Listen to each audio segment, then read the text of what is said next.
दोस्तों, सबसे पहले तो आप सभी को और आपके परिवार वालों को हमारी तरफ से एडवांस में ईद 2026 की बहुत बहुत मुबारकबाद। आपका दिल करे तो आप भी हमें कमेंट बॉक्स में ईद की मुबारकबाद लिख सकते हैं। आज के इस वीडियो में हम आपको ईद 2026 चांद के हवाले से एक बहुत बड़ी खुशखबरी बताने वाले हैं। एक बहुत बड़ी खबर बताने वाले हैं जो हाल ही सऊदी अरब से निकलकर सामने आ रही है, जिसको सुनकर यकीनन आप सबका दिल खुश हो जाएगा।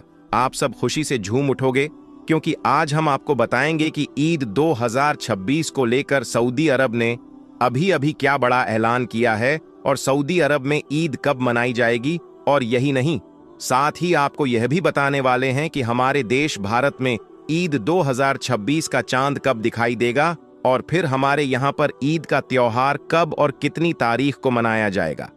इस पूरी खबर को सुनकर यकीनन आप सबका दिल खुश हो जाएगा। इसीलिए आज का यह वीडियो आप सभी के लिए बहुत खास है। आप इसको आखिर तक जरूर देखें। और सबसे पहले, अगर आपको ईद आने की खुशी हो रही है तो आप इस वीडियो को दिल से एक लाइक जरूर कर दें और मेहरबानी करके इसे शेयर भी कर दें, ताकि और भी लोगों के पास यह वीडियो पहुंच जाए। तो चलिए दोस्तों, शुरू करते हैं। दोस्तों, अभी अभी सऊदी, कुवैत और बहरीन की तरफ से ईद 2026 के चांद को लेकर एक बहुत बड़ी खबर निकलकर सामने आ रही है। इसीलिए सबसे पहले तो बात करते हैं सऊदी अरब की, यानी कि सऊदी अरब ने ईद को लेकर क्या बड़ा ऐलान किया है। इसके बाद हम आपको बताएंगे कि भारत में इस साल यानी कि 2026 में ईद कब है। इसीलिए आप इस वीडियो को बगैर स्किप किए आखिर तक गौर से जरूर देखें। दोस्तों, अभी अभी सऊदी अरब की चांद कमेटी और उलमा-ए-इकराम ने यह साफ कर दिया है कि इस बार यानी कि 2026 में 29 रोजों के बाद ही ईद का त्योहार मनाया जाएगा। इस हिसाब से देखा जाए तो 18 मार्च 2026 की शाम को ईद का चांद नजर आने की पूरी उम्मीद है। और इस हिसाब से देखा जाए तो फिर 19 मार्च यानी कि जुमेरात के दिन सऊदी अरब में ईद का त्योहार मनाया जाएगा। लेकिन इसके साथ ही अगर हम सऊदी अरब के मौसम विभाग की बात करें तो इस हवाले से मौसम विभाग ने इस बात को साफ कर दिया है कि 18 मार्च के दिन बहुत से देशों में सूरज को ग्रहण लगेगा। इस वजह से सऊदी अरब के मौसम विभाग ने इस बात को साफ कर दिया है कि 18 मार्च को सूरज ग्रहण होने की वजह से चांद दिखाई नहीं देगा, यानी कि सऊदी अरब में 29 रोजे होने के बाद भी ईद का चांद नजर नहीं आएगा। इसलिए इस बार फिर सऊदी अरब में पूरे 30 रोजे रखे जाएंगे और इस हिसाब से फिर इस साल सऊदी अरब में 20 मार्च 2026 यानी कि जुम्मे के दिन ईद का त्योहार मनाया जाएगा।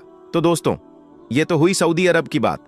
अब बात करते हैं हमारी यहाँ की, यानी कि भारत में ईद का चांद कब दिखाई देगा और हमारी यहाँ पर ईद का त्योहार कब और कितनी तारीख को मनाया जाएगा। तो दोस्तों, इस हवाले से हम आपको बता दें कि जैसा आप सभी को मालूम है कि सऊदी, कुवैत, बहरीन में चांद हमारे यहाँ से यानी कि भारत पाकिस्तान से एक दिन पहले दिखाई देता है। बस सऊदी अरब की इसी खबर को देखते हुए फिर पाकिस्तान की चांद कमेटी ने इस बात को साफ कर दिया है कि अगर सऊदी अरब में 29 रोजों के बाद ईद का चांद दिखाई दे देता है तो फिर हमारे यहाँ पर यानी कि भारत, पाकिस्तान, बांग्लादेश और नेपाल जैसे देशों में 19 मार्च 2026 को ईद का चांद नजर आ जाएगा। और इस हिसाब से फिर 20 मार्च 2026 यानी कि जुम्मे के दिन हमारी यहाँ पर ईद का त्योहार मनाया जाएगा। मगर इसके बीच में हम आपको एक बात और बता दें कि सऊदी अरब की चांद कमेटी ने इसी बीच इस बात को भी साफ कर दिया है कि चांद का दिखाई देना या ना देना यह सब कुछ अल्लाह के हाथ में है। अगर किसी वजह से 29 रोजों के बाद ईद का चांद दिखाई नहीं देता है तो फिर 30 रोजों के बाद ईद का त्योहार मनाया जाएगा। इसलिए आप इस तारीख को फिक्स ना समझें, ईद का चांद दिखाई देने तक इंतजार करें, क्योंकि ईद की कंफर्म तारीख तो चांद दिखाई देने के बाद ही पता चलेगी। दोस्तों, सच में एक मुसलमान के लिए ईद की खबर सुनना एक बहुत बड़ी खुशखबरी है। इसलिए अगर इस खबर को सुनकर आपका भी दिल खुश हुआ हो तो आप इस वीडियो को दिल से एक लाइक जरूर कर दें और मेहरबानी करके इसे शेयर भी कर दें, ताकि और भी लोगों के पास यह खुशखबरी पहुंच जाए। अब आपको बताते हैं कि ईद का त्योहार क्यों मनाया जाता है और ईद का त्योहार दुनिया को क्या पैगाम देता है। जानकर आप भी हैरान रह जाओगे, इसलिए आप इस वीडियो को पूरा जरूर देखें। दोस्तों, याद रखें, रमजान का महीना इस्लामी कैलेंडर के हिसाब से 9वां महीना है, जो सबसे मुबारक और पाक महीना है। रमजान के महीने में मुसलमान पूरे महीने भूखे प्यासे रहकर रोजे रखते हैं और अल्लाह ताला की खूब इबादत करते हैं। रमजान के महीने के बाद अगले महीने यानी कि 10वें महीने की पहली चांद की रात ईद की चांद रात होती है, यानी कि अगला चांद दिखाई देने के बाद ईद का ऐलान कर दिया जाता है, मतलब कि ईद उल फितर का ऐलान कर दिया जाता है। याद रखें, ईद उल फितर इबादत और अल्लाह ताला की तरफ से हमारे लिए एक इनाम का दिन है। इस दिन मुसलमान अल्लाह ताला का शुक्र अदा करते हैं कि अल्लाह ने हमें रोजा रखने की तौफीक दी, ताकत दी और हमको गुनाहों से महफूज रखा। इसके अलावा हम आपको यह भी बता दें कि रमजान के मुबारक महीने में ही कुरान पाक नाजिल हुई थी, इसीलिए मुसलमान ईद के दिन इस बात की भी खुशियां और जश्न मनाते हैं। इसके अलावा रमजान के पूरे महीने में मुसलमान रोजा रखते हैं, अल्लाह ताला की इबादत करते हैं और कामयाबी हासिल करते हैं। ईद इस बात का भी एक जश्न है। इसके अलावा कुरान पाक के मुताबिक रमजान के महीने में रोजा रखने के बाद अल्लाह ताला अपने बंदों की बख्शीश और इनाम देता है, इसलिए इस दिन को ईद कहते हैं। बख्शीश और इनाम की इस ईदी को ईद उल फितर भी कहा जाता है। आइए दोस्तों, अब बात करते हैं कि ईद उल फितर हमें क्या संदेश देता है, यानी कि ईद हमें क्या खास पैगाम देती है।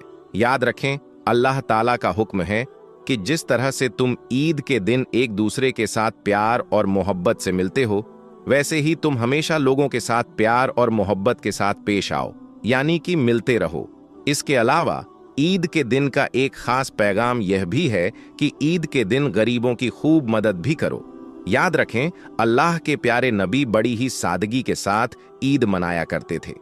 एक मर्तबा ईद के दिन अल्लाह के प्यारे नबी अपने घर से ईदगाह की तरफ जा रहे थे। आपने देखा कि रास्ते में कुछ बच्चे खेल रहे हैं और उन बच्चों के पास एक बच्चा उदास और गमगीन हालत में बैठा हुआ था। उस बच्चे को देखकर आपके कदम मुबारक वहीं पर ही रुक गए। फिर आप उस बच्चे के पास गए और जाकर उससे पूछने लगे, बेटा, सब बच्चे खुशी से खेल रहे हैं, मगर तुम यहां पर उदास क्यों बैठे हो? तो इस पर उस बच्चे ने जवाब दिया, या रसूल अल्लाह, मैं यतीम हूं। मेरी मां और मेरे वालिद दोनों का इंतकाल हो चुका है। मेरे लिए कपड़े लाने वाला कोई नहीं है। आज अगर मेरी मां जिंदा होती तो आज मुझे भी मेरी मां नहलाकर नए कपड़े पहनाती और फिर मैं भी खुशी खुशी से इन बच्चों के साथ खेलता और फिर ईदगाह में जाता। बस यही सोच सच कर मैं उदास और गमगीन हूं। बस इतना सुनना था। अल्लाह के प्यारे नबी की आंखों में आंसू आ गए। फिर आपने उस बच्चे से कहा, बेटा, तुम मेरे साथ आओ, आज मोहम्मद तुझे अपना बेटा मानता है।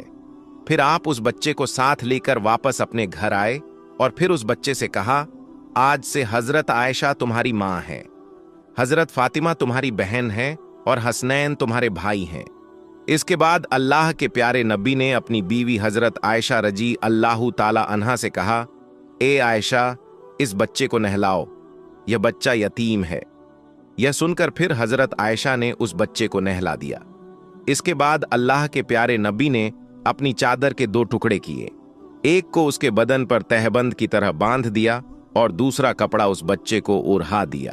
दोस्तों, इसके बाद हजरत आयशा ने उस बच्चे के सर में तेल लगाया और उसके बालों में कंघी की, फिर उसमें सुरमा लगाया, खुशबू लगाई। फिर जब वह बच्चा तैयार हो गया तो वह बहुत खुश हो गया। फिर वह बच्चा अल्लाह के प्यारे नबी के साथ चल पड़ा। यह देखकर फिर अल्लाह के प्यारे नबी उस बच्चे के सामने आकर बैठ गए और फरमाया, आज तुम पैदल नहीं चलोगे, तुम आज मेरे कंधे पर सवार होकर ईदगाह में जाओगे। इसके बाद अल्लाह के प्यारे नबी ने उस बच्चे को अपने कंधों पर बिठा लिया और ईदगाह की तरफ चलने लगे। फिर जब आप उस जगह पर पहुंचे जहां पर सब बच्चे खेल रहे थे, तो उन बच्चों ने अल्लाह के प्यारे नबी के कंधों पर उस बच्चे को देखा जिसको वह अपने साथ खेल भी नहीं रही थी। वह बच्चा नहा धोकर अल्लाह के नबी के कंधों पर सवार था। यह देखकर वह सब बच्चे हैरान रह गए। फिर उन बच्चों ने अल्लाह के प्यारे नबी से सलाम किया। इसके बाद उस बच्चे ने उन बाकी बच्चों को बताया कि अल्लाह के प्यारे नबी मुझे ईद की नमाज पढ़ाने के लिए ईदगाह में ले जा रहे हैं। अब मैं अल्लाह के प्यारे नबी का बेटा बन गया हूं। यह सुनकर फिर उन बच्चों में से एक बच्चे ने कहा, काश हम भी यतीम होते तो अल्लाह के प्यारे नबी हमें भी अपने कंधों पर बिठाते और फिर हमें भी ईदगाह तक ले जाते। दोस्तों, इसके बाद अल्लाह के प्यारे नबी उस बच्चे को साथ लेकर ईदगाह में पहुंच गए और फिर जब आप मिंबर पर चढ़ने लगे तो वह बच्चा नीचे बैठने लगा। ये देखकर फिर आपने उस बच्चे से कहा कि आज तुम मेरे साथ मिंबर पर बैठोगे। फिर जब आप बैठे तो उस बच्चे को भी अपने पास में बिठा लिया और फिर आपने मोहब्बत के साथ उस बच्चे के सर पर हाथ रखा और फरमाया, ए लोगों, जो आदमी किसी यतीम के सर पर मोहब्बत और शफकत का हाथ रखेगा तो उसके हाथ के नीचे जितने भी बाल होंगे अल्लाह ताला उसके नाम आमाल में उतनी ही नेकियां लिख देगा। और फिर आपने मजीद फरमाया कि किसी यतीम की देखभाल करने वाला और मैं जन्नत में इस तरह से साथ होंगे जिस तरह से हाथ की यह 2 अंगुलियां साथ में होती हैं। फिर आपने अपनी दोनों अंगुलियों को मिलाकर दिखाया।